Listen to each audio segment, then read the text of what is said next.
Hi ladies, my name is Liz Martinelli and I'm from Spring Valley Church. Woohoo! And I'm excited to share with you an encouraging word on how to continue to live a life of fearlessness, especially as we're heading into the Christmas season, because it can be so easy for us to set aside the things that God has been teaching us since retreat on fearlessness and grab a hold of Christmas craziness, which I'm totally a fan of Christmas craziness, but we still need to keep fearlessness at the forefront of our work in God. Andrea said in one of her sessions that faith removes all fear. I feel that I have experienced this in a tangible way while riding a tandem bike with my husband.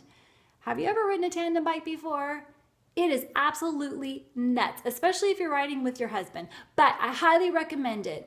Bill and I, my husband, were really fortunate that we had the privilege to have a tandem bike for a week. Well, I called it a privilege because it was fantastic. I don't know about for my husband, but I absolutely loved riding the tandem bike. And every day my husband would say, "What do you want to do?" And I said, "I want to ride the tandem bike. I want to ride the tandem bike," because I could not get enough of the tandem bike experience, because every time I rode the bike, I felt and heard God speaking to me about how to live a life for Him. And so I just wanted to share two quick points of what God has spoke to me about through the tandem bike and how it relates to living a life of fearlessness. First, faith puts God in front of the bike. He is the leader, which means that you and I are in the back seat. Oh my goodness, my hand's slipping. We're able to live fearlessly when we learn how to follow God's leading. There can only be one leader on the bike, and the back seat is deceiving because it does have handlebars and it does have pedals, but that's not for us to chart our own course, but it is to assist the leader on the journey that we're on. In fear, we want to control everything, but in faith, we trust that where God is leading is exactly where we're supposed to be going. And that results in a life that is fearless because we know that our God who is all-powerful, all-knowing, all-present, that God, we can trust that He is leading our way. And secondly, we have to adapt to the pace and rhythm of God at work in our life. As Bill and I were riding, I had to adjust to His rhythm of pedaling. I had to adjust to His turning, to His stopping. The Lord sets the pace and rhythm of our day. We get frustrated. I don't know about you, but I get frustrated when I set the pace of my day. You know, I hoard the minutes and I don't want to give them away to interruptions or anything that is going to cause me not to complete my to-do list. Ooh, that's the truth.